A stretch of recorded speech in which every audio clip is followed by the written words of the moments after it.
Cukup. Tas. Baik, selamat sore teman-teman.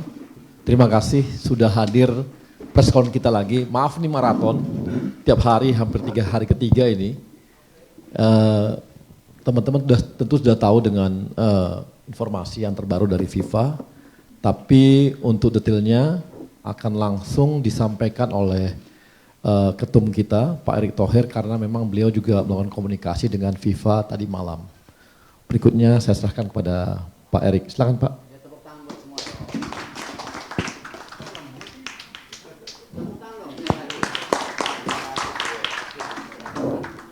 Kenapa lemes ya? Hah? Atau mulai nggak percaya kayaknya. Assalamualaikum warahmatullahi wabarakatuh. Salam sejahtera untuk kita semua. Shalom, Om Swastiastu, Namo Buddhaya, salam kebajikan. Tentu yang terhormat Bapak Wakil Ketua yang hadir, Pak Zainuddin Amali, Ibu Wakil Ketua, Ibu Ratu Tisa, para esko yang hadir, ini ada Bu Vivin, Pak Hendri, Pak Arya, Mas Mehmet, Muhammad, dan tentu Pak Sekjen, para rekan-rekan media yang mohon maaf saya tidak bisa sebutkan satu persatu. Tentu pengumuman yang dilakukan FIFA tadi malam adalah sesuatu yang tidak hanya kita wajib rayakan, tetapi justru harus kita perjuangkan. Perjuangan dalam arti ini merupakan kesempatan buat Indonesia. Rumah kita, panggung kita untuk Garuda Muda bisa mendunia.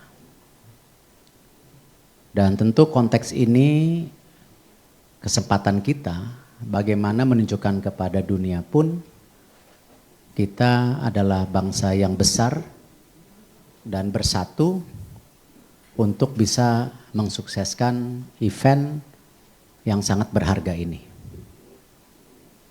Dan tentunya dukungan penuh yang kita harapkan dari pemerintah pusat, pemerintah daerah, pihak dari kepolisian, dari TNI, dari masyarakat sepak bola, dan tentunya nanti para sponsor dan media yang berkolaborasi dengan PSSI.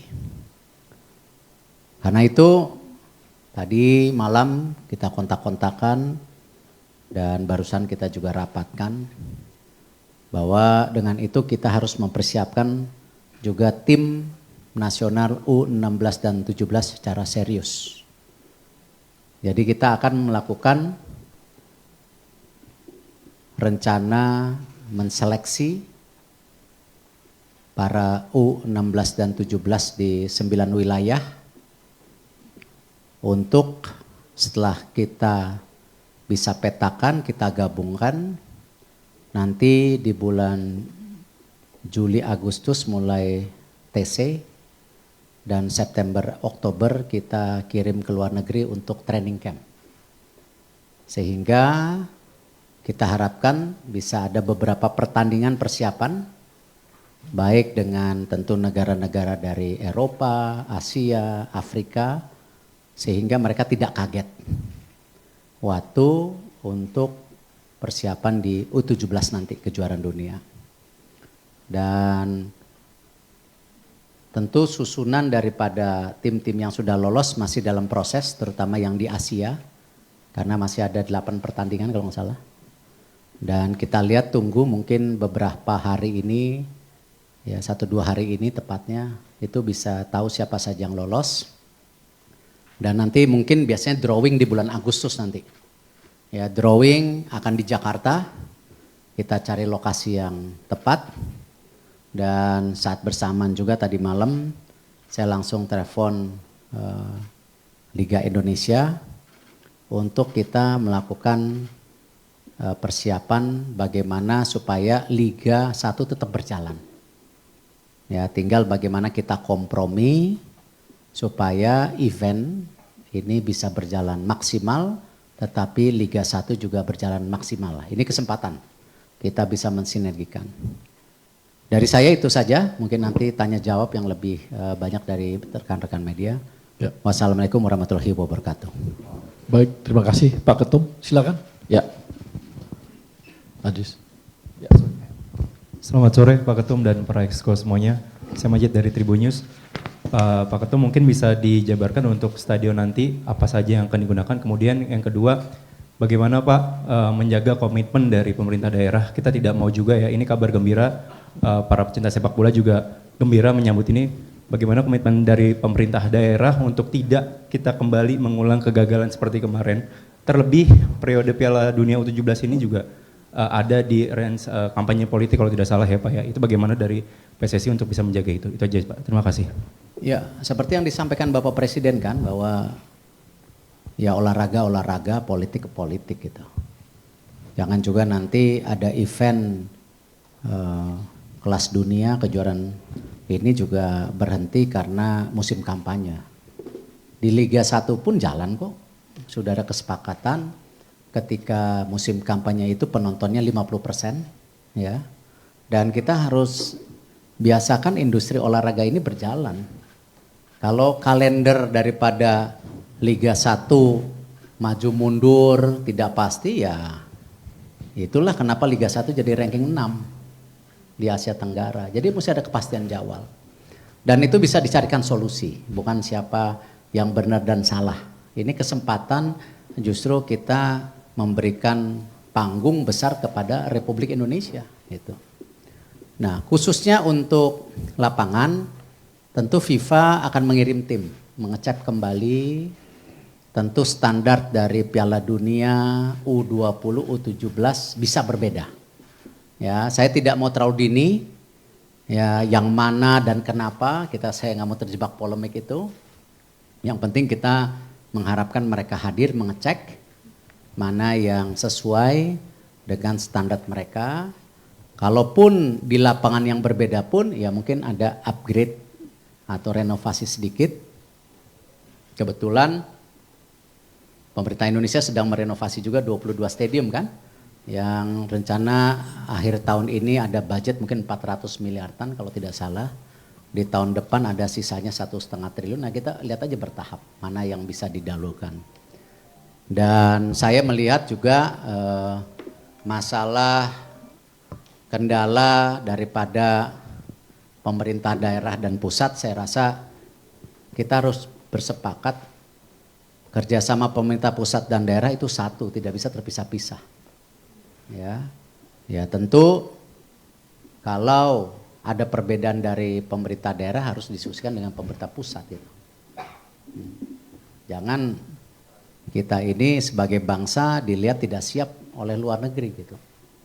Nah jadi saya berharap pemerintah daerah, apalagi yang nanti masuk list FIFA, saya nggak tahu yang mana, ya waktu tanda tangan komitmen ya benar-benar komit gitu, ya. Dan tentu kami PSSB sebagai otoritas tertinggi sepak bola, kita harus menjaga marwah sepak bola Indonesia, juga marwah bagaimana kita ini menjadi satu kesatuan daripada yang namanya dunia sepak bola secara menyeluruh. Dan tentu kita sabar aja, kasih waktu, karena terus terang kami semua di kepengurusan PSSI sebenarnya juga tidak tahu ya ketika ada pembicaraan lebih dalam. Ya, kita tahu ada rapat konsel, ya, tapi kita tidak tahu detailnya seperti apa. Kemarin sore saya di Kotak ditanya apakah Indonesia masih bisa menjadi alternatif, karena tentu di rapat konsel itu ada beberapa negara juga yang mengajukan. Ya, tentu saya juga mesti melapor kepada pemerintah, pasti tidak mungkin saya melakukan ini hanya PSSI saja, karena kita tahu penyelenggaraan sebesar ini pasti pihak pemerintah harus hadir ya bersama-sama kita. Dan setelah memang kita ada komitmen, ya kita laporkan, lalu kita bicarakan. Tadi malam kira-kira jam 11 kalau tidak salah, ya. Mereka 15 menit sebelumnya mengucapkan selamat, makanya kalau di Exco PSSI dapat duluan dari saya.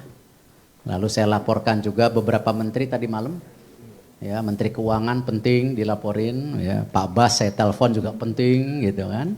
Lalu Menpora, Pak Menpora sedang di Jerman kalau tidak salah juga saya laporin, ya dan semua bersepakat ingin mensukseskan hal ini gitu. Ya alhamdulillah, saya rasa ini kepercayaan FIFA kepada Indonesia, kita, ini GR boleh dong. Ya, mereka melihat mungkin sepak bola kita benar-benar bangkit. Ya, kemarin di SEA Games bagus. Lalu pertandingan FIFA Matchday Palestina, Argentina rame. Hasilnya juga baik, tidak ada isu aneh-aneh. Lalu juga mereka juga melihat kita juga berani menjadi host AFC U23. Nah, hal-hal ini mungkin yang jadi pertimbangan dari mereka. Selain dari pasti mereka melihat bahwa dari 280 juta penduduk Indonesia adalah 7% itu pecinta sepak bola. Jadi mereka juga melihat ini potensi yang luar biasa. Gitu. Oke, baik. Sini loh. Dijawab panjang makin banyak yang nanya. Ya. Assalamualaikum Pak Erik dan Bapak Ibu Exco. Saya Adi dari bola.com. Pak, dalam rilis FIFA di situs saya semalam kan tidak ditulis jadwal Piala Dunia U17 tahun ini kapan. Tapi kalau kita lihat merujuk jadwal di Peru itu adalah tanggal 10 November sampai tanggal 2 Desember. Nah, dari PSSI atau sepengetahuan Bapak, kapan Pak jadinya Piala Dunia U20, U17 ini digelar?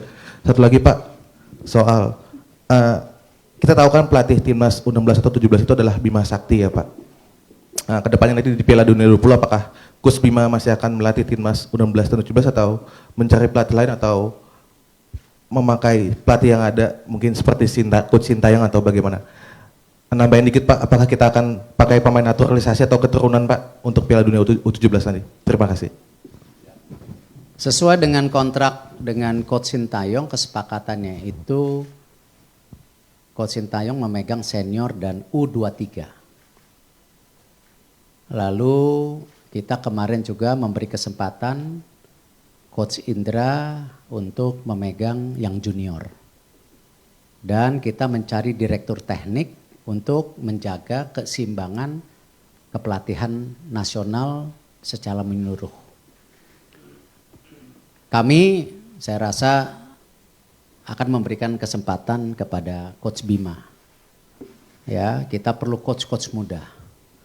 Ya, di pengurusan Coach Sintayong itu ada Coach Nova dan coach-coach baru sekarang. Di kepengurusan Pak Indra Safri kemarin di SEA Games banyak coach muda. Ya, ada Kurniawan, ada ini hal yang saya rasa positif. Jadi kita akan memberikan kepada Coach Bima Sakti dan nanti pasti kita akan diskusikan di Exco mungkin ada pendamping lah. Ya, pendamping karena ini kejuaraan dunia, ya. Siapapun pendampingnya nanti kita diskusiin. Lalu kalau kita lihat juga untuk persiapan ya kami akan mengirimkan tim terbaik. Siapapun mereka. Kenapa kita bikin seleksi 9 kota? Kenapa kita akan dilatihan di Eropa? Ya kita ingin buat tim yang terbaik. Kapan lagi kita main di Piala Dunia? Walaupun ini sebagai host. Ya, tapi kan probability itu harus kita dapatkan. Ya siapa tahu hasilnya baik. Ya, apapun hasilnya nanti. Nah untuk agenda ya memang seperti yang sudah tertulis tanggal 10 November sampai 2 Desember. Tidak mungkin dimajukan, tidak mungkin dimundurkan. Nah karena itu saya berkomunikasi dengan kepala negara langsung, Pak Presiden. Saya juga berkomunikasi kepada banyak menteri. Ya, Pak Sandi juga saya WA. Ya, jangan sampai nanti ada benturan-benturan seakan-akan hal-hal yang jadi positif, ya, jadi negatif. Nggak penting lah. Kita capek lah negara ini debat kusir nggak ada solusi gitu loh. Ya, jadi saya WA. Ya, beliau juga mendukung.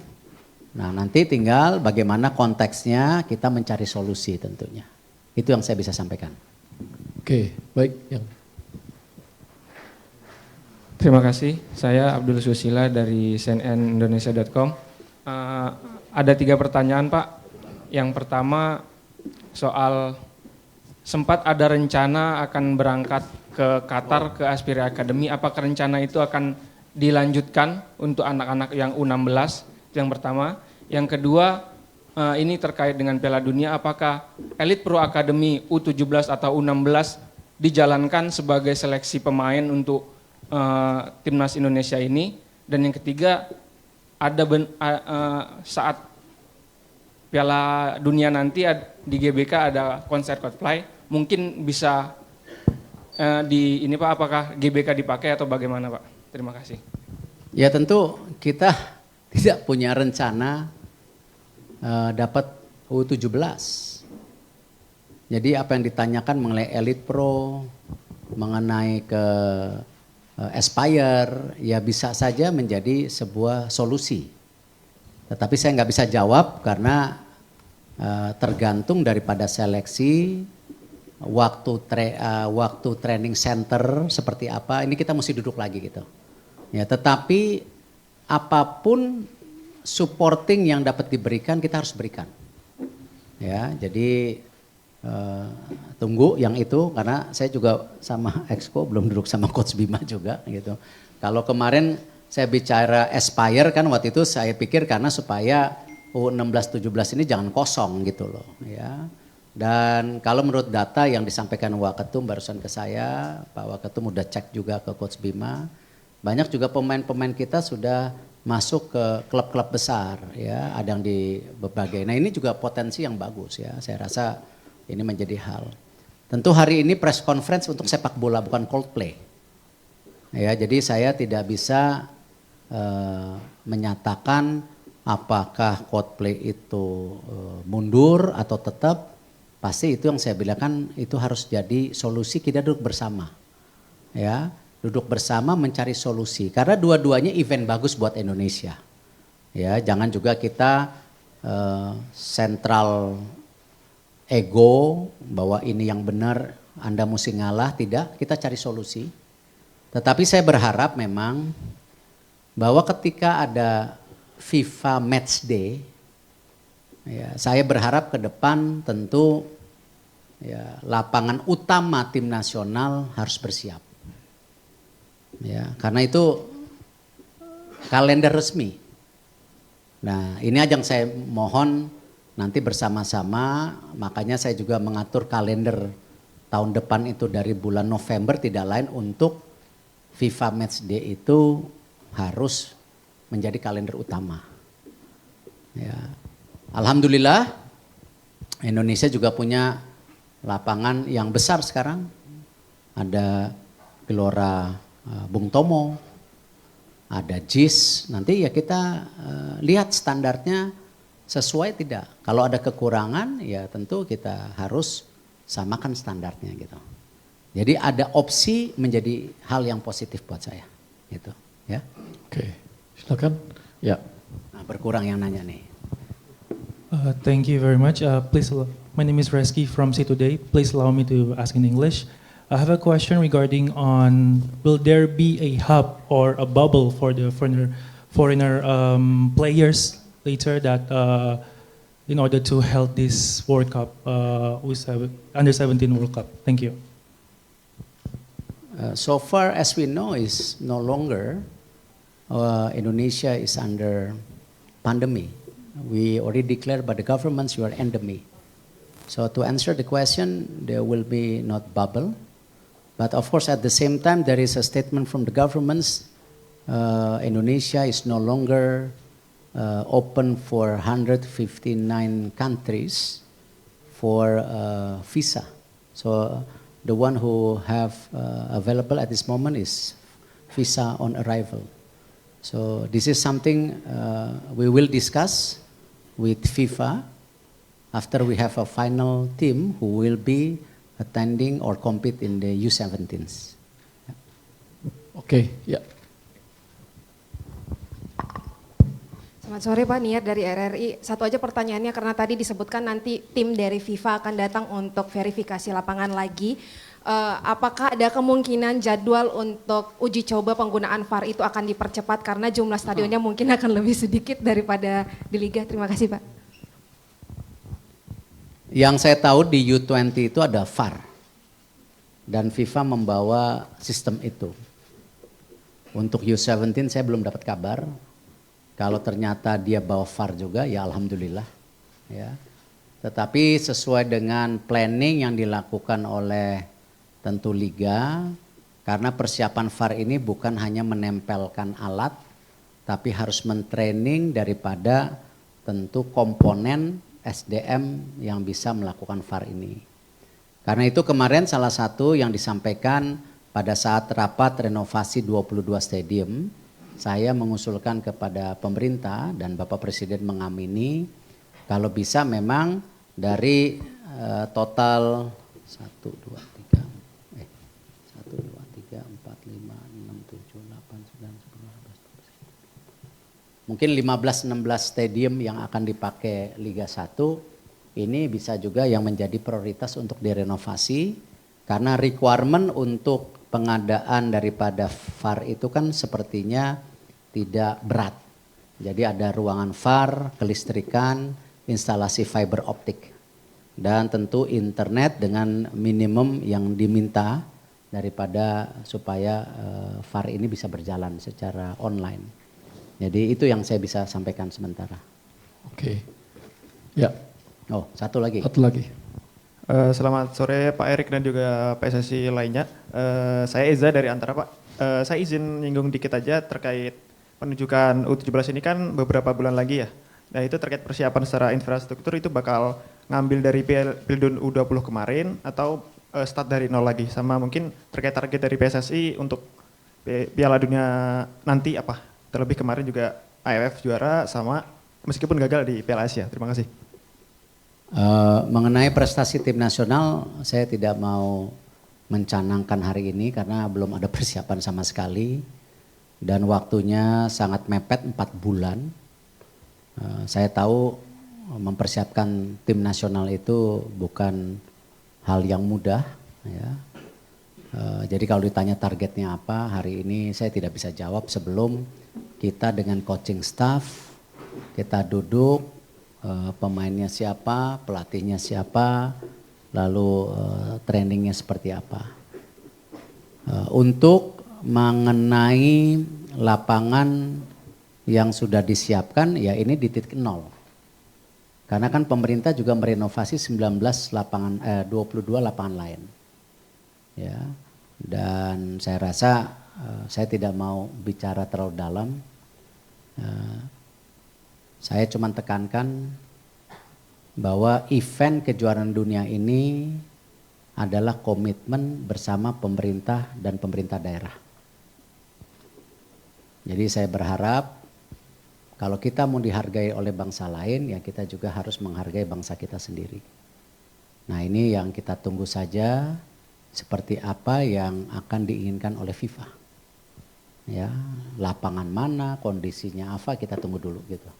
Daripada saya salah mengucap, tahu-taunya tidak sesuai dengan ekspektasi. Terima kasih. Oke, habis ya? Siap. Makasih teman-teman. Terima kasih. Makasih Pak Ketum. Wassalamualaikum warahmatullahi wabarakatuh.